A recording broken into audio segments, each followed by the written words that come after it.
If you ask a marriage counselor, what are the primary causes of divorce? They'll tell you the big three: sex, money, and infidelity. Well, I'm here to tell you that that's not what causes divorce. No. In fact, what causes divorce is something so subtle that most people don't even recognize it when it happens. Most guys believe that it's just part of being married. And when it happens to them, they are completely oblivious. And honestly, I don't think women intend for it to be the cause of divorce. I think they say it from a completely sincere position. And the conversation is really so common that I doubt there is a married man or a man who has ever been married, or even most men in long-term relationships that haven't had this conversation. This is Life 2.0. I'm going to go through this conversation with you word by word. Let's talk about it.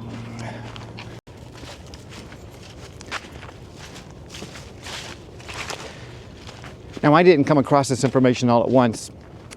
It came with a series of clues.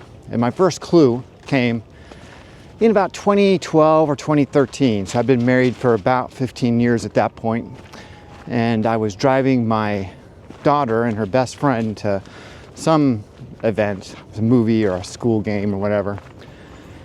And I'm in my Mustang 5-liter convertible, heavily modified.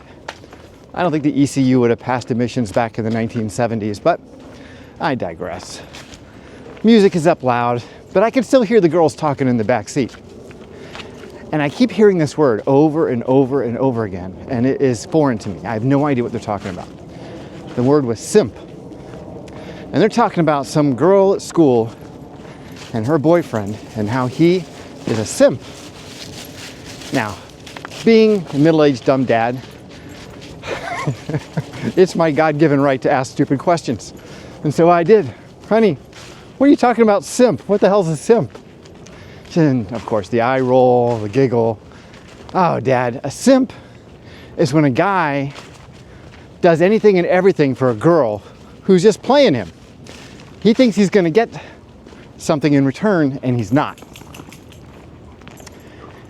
And this cold chill run up my spine. I thought, holy shit, can you be a simp in a marriage? Like, can that possibly happen? So the seed was planted in my brain. I realized that something had happened to me since the time that I had met my wife. Because I was not like that back in the old days. I remember being told that I was a catch. I remember being told that, I was the perfect guy for her, And I remember having boundaries. I remember being the person in charge. I remember directing everything. But now I started to wonder about that. Now it started to feel like those were days long gone. And that guy that was in charge, large and in charge, he was gone too. How did this happen? Let's get to it.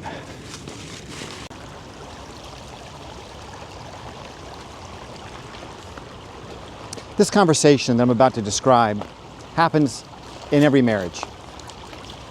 If you're a newlywed and you have not heard this yet, just keep your radar up, because this is going to happen to you. And when it does, you'll remember this video and you'll say, aha, John warned me that this was going to happen.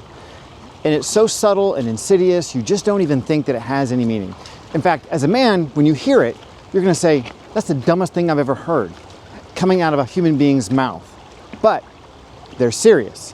And when you don't take it seriously, you're going to realize the consequences. Not only that, but I don't know that you can even do anything. I don't know if there's any defense mechanism against this conversation. It's just so bizarre and irrational and completely without merit that I don't know that any man can respond in a meaningful way that would sound logical. But here it is.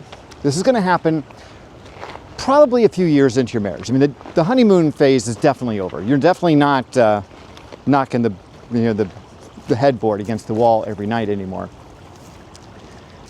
Maybe kids are come. Usually, I think kids have arrived by the time this has happened, because that's when the general level of tension and anxiety and stress around the house elevates quite a bit. So here's how this conversation is going to go. You're going to be enjoying yourself, sitting on the couch, probably on the weekend. You're going to be relaxing after a hard work week, maybe having a beer, maybe watching a football game or a baseball game or something. You're going to be in your ultimate relaxed position. It's going to look like you are a sloth, basically, to the world, because you've earned it. You've earned it. And she's going to walk in there, and she's going to see you in your most relaxed state, and she's going to say, and I quote, "John, you're not helping me enough around the house." And your response, like mine was, is going to be, "I don't know what you mean. I do lots of stuff around the house." And she's going to respond with, "Well, it's just not enough. I need you to help out more. The kids are taking up way too much of my time, and I need your help." And she's starting to turn red. You're starting to see the veins in her neck pop out a little bit. So you know this is serious. It's okay, honey, just tell me what I need to do. You tell me what to do, and I will do it. Just, I don't have time to tell you what to do. I just need you to know what needs to be done. Exactly. That last sentence there is the end of most marriages, and it happens in every single marriage. I just need you to know. That means you need to read her mind, that you need to have some special skill set that most men are not born with. Men, in case you haven't heard, are hunters, which means that we have a high degree of focus. We are analytical. You give me a job and I will do it. But if you give me 10 jobs, none of them are going to get done very well, maybe one. Women have diffuse focus. So they walk into a room and everything in that room is talking to them at the same time. They can hear the pillows aren't being fluffed correctly. They can hear there's an empty can on the table. They can hear that the trash can in the other room needs to be empty. They can hear all these things. It's like a sense that they have. It's like a sixth sense. They're just aware of it at all times. And they believe that we, being human as they are, at least but that's what we've heard, that we have this same sixth sense, that we can recognize when all these things need to get done. And the truth of the matter is, we don't notice shit. We just don't notice it. I remember one time my wife came home and she had tears in her eyes and she was just beside herself, and I'm like, what the fuck, you know? What happened, honey? And she looks fine to me. I mean, everything about her looks completely fine. Oh, they gave me a chemical cut at the hair salon while my hair's falling out. And I looked at her and was like, okay, it does look a little shorter, but I mean, I don't know that it's worth all these tears. I don't know that we're we're at that level of devastation in the world yet that we all need to break down and cry about it. But it was a devastating impact to her. And to me, if she hadn't said anything, I wouldn't have noticed a thing. Honest to God. Honest to God. I remember coming home from work one day and she had bought all new furniture for my office. Except the desk. The desk was original, but like there's new carpet, new lamps, new pictures on the wall. Everything was different. I had no clue. I sat in there for an hour working before I even recognized that there was something different. And she came and says, well, how do you like it? I'm like, what are you talking about? I just redecorated your whole office. Oh, yeah, it looks great. It looks great. It's not that I don't care. It's not that men don't care. It's not that we're not appreciative of things. It's not that we don't see that things need to get done sometimes. It's just that we don't have that same level of awareness. We're very head down focused on what needs to get done in the moment. And unless it's going to threaten us in some way or it is a high priority, we're probably not going to pay that much attention to it.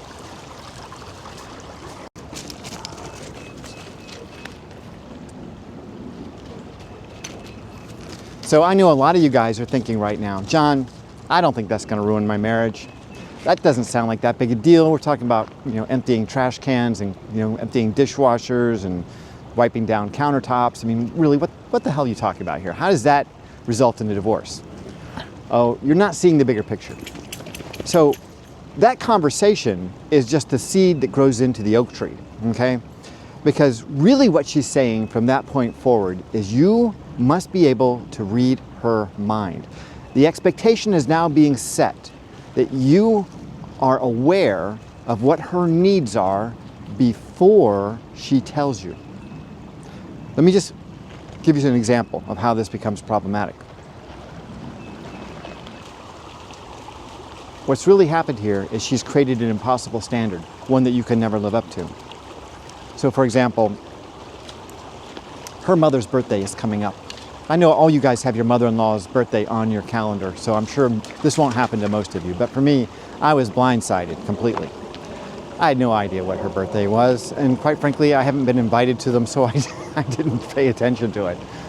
Anyway, she had made plans on this given day to go to her mother's house to give her a present and take the kids and have all that.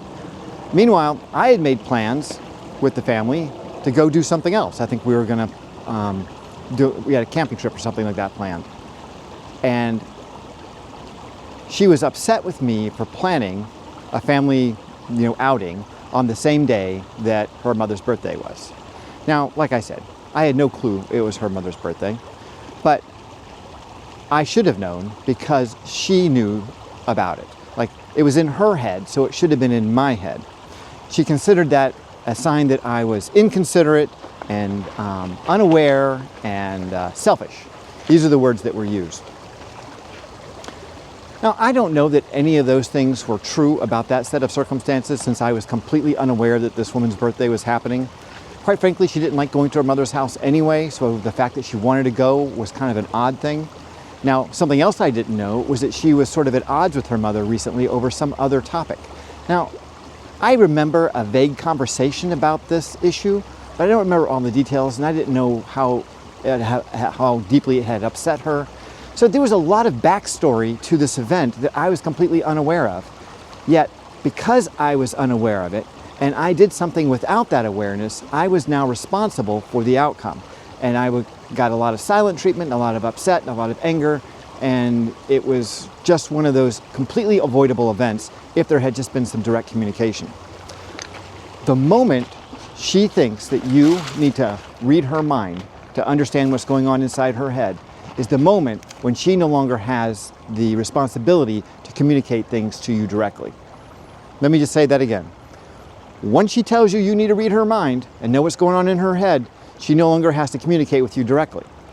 So here's how you're going to recognize when you've screwed this up.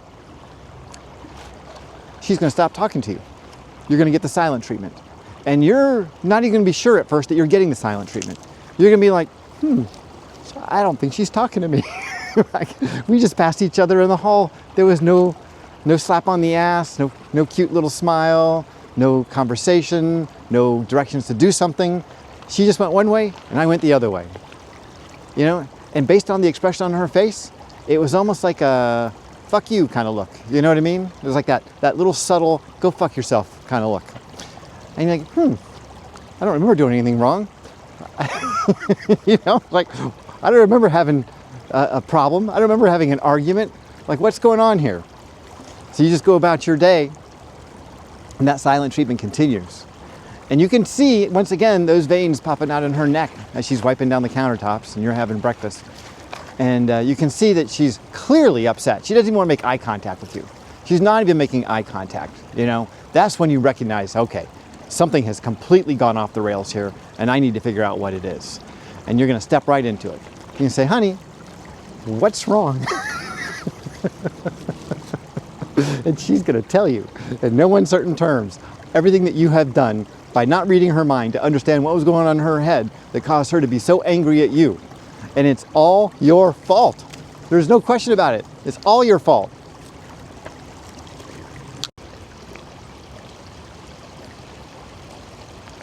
So here's what's really happening in that situation. Because she's given you the responsibility of being a mind reader and understanding what's going on in her head, you are set up to fail on a constant basis. So there's no way, obviously, that you can read her mind or know what her needs are before she's told you what they are. She doesn't understand that as a focused thinker, as men mostly are, that we don't have that diffuse awareness and we're not going to be able to see all the things that need to get done. The pillows aren't yelling at us, the empty can doesn't scream our name, the trash can doesn't yell. These are the experiences that she has. These are not the experiences that we have. What's in our head is, I need to make more money, and I need to pay the bills, and I need to get that damn lawn mowed, okay? These are our priorities, you know? But what she's done by setting the standard for you is she's created this opportunity for you to fail on a consistent basis.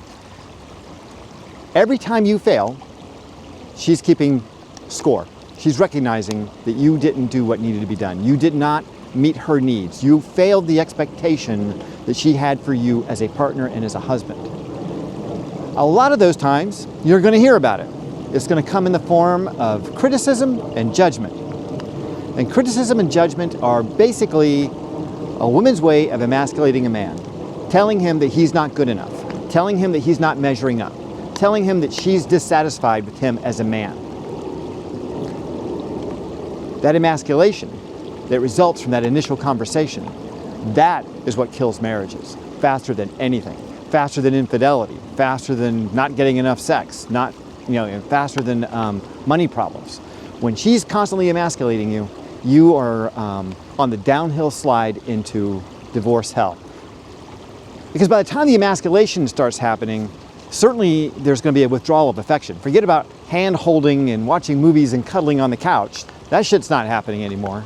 She's upstairs in bed, you're downstairs on the couch. That's how that's going to play out.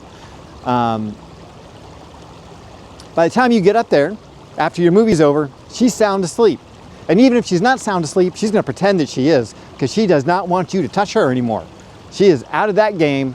Nope, she is no longer providing you with any of those services. You are shit out of luck there, pal. So, these silly little conversations that seem very innocuous have impactful outcomes that you cannot foresee. They change the direction of your marriage in ways that are completely unpredictable. The only way to stop this from happening is to call it out from the very beginning. You cannot allow her to get away with that stupid ass conversation about, I just need you to know. In that moment, you need to quietly grab her by her hands and look her eye to eye, as close as you can get to her, and say, honey, that is the most ridiculous thing I have ever heard. It is impossible for me to read your mind. You need to be reasonable and rational under these circumstances. I am happy to help you, but if you expect me to read your mind, you're going to be completely disappointed, and in 5 years, you and I will not be living in the same house anymore. Just let her know this is where this goes. Show her this video. She'll get it. When women are calm, I think they can laugh about this stuff. But when they're in that intense moment where something hasn't been done and they expect you to have already done it, and their nerves in their neck are popping out, and they're not making eye contact with you anymore, and they're not talking to you anymore, yeah, you can't have a rational conversation then. The rational conversation days have long passed by. They left with sex.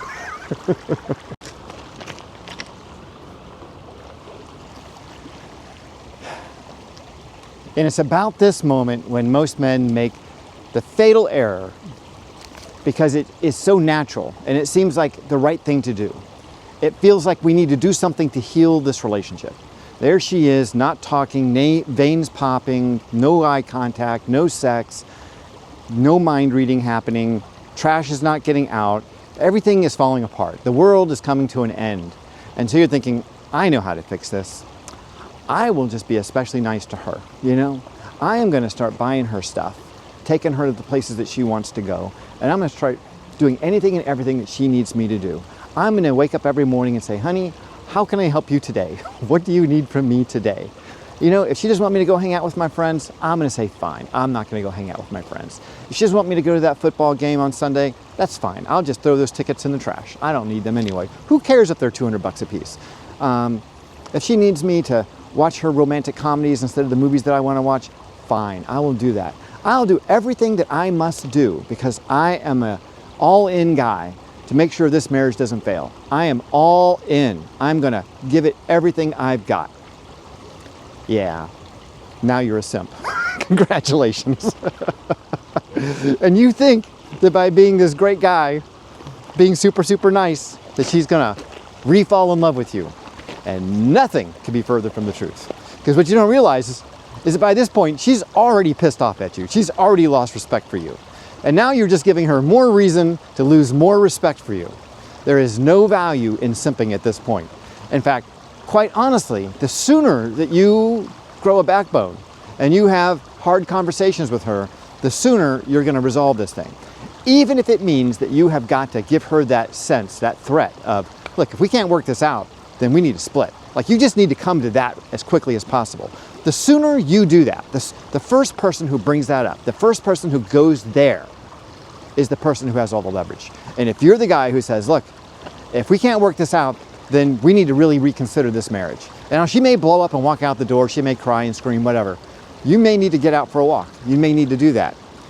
There will be opportunities to talk about this again. This is not going to be the only conversation. But the first time you bring it up, you better believe it's going to blow up into something much, much, much bigger. It's going to be like you lit a dynamite stick and threw it in the room. It's going to be big. But you will have lots of time to talk about this. And when you make it clear what the stakes are, and I'm not saying this that you're going to be hyperbolic here. You're not just saying this to, like I said, blow up the conversation. You're saying this because it's true. There's a reality here that she's not seeing. Like, she doesn't foresee how this all plays out in the long run.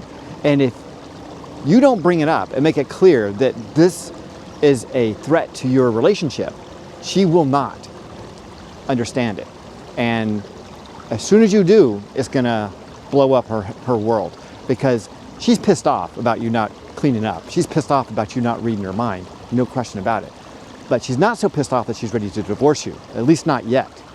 But if this continues in a year or 2 or 5, trust me, she'll be ready to go.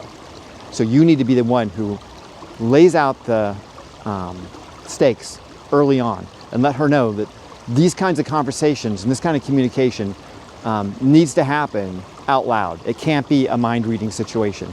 And she cannot put that expectation on you, because the minute she does that, she is setting this whole relationship up for failure. There is no way that it won't fail.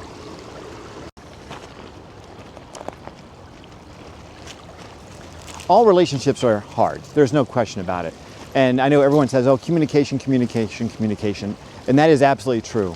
But it needs to be one of those things where you guys actually have a set time where you sit down to talk about these kinds of things. They cannot be just dealt with in the heat of a battle in the moment, because nothing gets resolved in the heat of the battle. You're going to have a sit down where both of you are in a calm state of mind.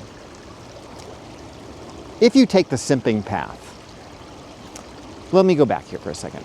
So let's go back to the beginning, where the unmet expectations leads to unrealistic expectations, leads to criticism, judgment, which leads to simping, which then leads to more criticism and judgment, and loss of respect. Now, not only is she losing respect for you, but you'll find that as you simp longer and longer and longer, you will lose respect for yourself, where the man that you were at the beginning of your relationship will be hollowed out, and all of his guts, all of his backbone will be gone. And what will be left in its place is this shadow of a man who literally has very little self-respect and no spine in any area of his life. It will destroy your work life, it'll destroy your personal life, it'll destroy your marriage. So you cannot allow yourself to go down that path of trying to appease her through simping. Trying to make her happy by giving in to anything and everything that she needs or wants at her whim is a disaster in the making. You cannot allow this to happen. It'll destroy your marriage, it'll destroy you personally, and quite frankly, it'll turn her into some kind of a wicked witch that no one will want to be with. So you cannot allow that to happen. The only way that these things get resolved is if you confront them right when they happen. And that means have those deep, dark conversations about how this relationship is going to go. And always have divorce as the companion on your shoulder, that it's always there, that the threat of divorce is always in your mind. Because if you don't think it can happen to you, it probably will. It's like, Carlos Castaneda in his books about the warrior's way talks about how death is his constant companion. And it's not because he's embracing death. It's because death reminds him about the preciousness of life. And the same thing goes for divorce. Divorce is that reminder of the value that you have in this relationship, the preciousness of having a healthy relationship, a healthy marriage. And if you don't respect the divorce, if you don't recognize that it's a threat all the time, then you will take it for granted. And the minute you start taking it for granted is the minute it leaves, the minute the marriage dies. You may not get a divorce in that moment, but your marriage will die. And when you're in a dead marriage, which can go on for decades, by the way, yeah, you'll wish you were dead too, because it's miserable. It's a miserable, miserable experience. All right, you guys, I don't think I can talk anymore on this. I hope you've enjoyed this video. If you have, please like and subscribe. If you know someone who's struggling in their marriage, share it with them. Maybe it'll shake something loose. Maybe it'll help them. Anyway, till next time, remember, stay healthy, and if you can, stay single.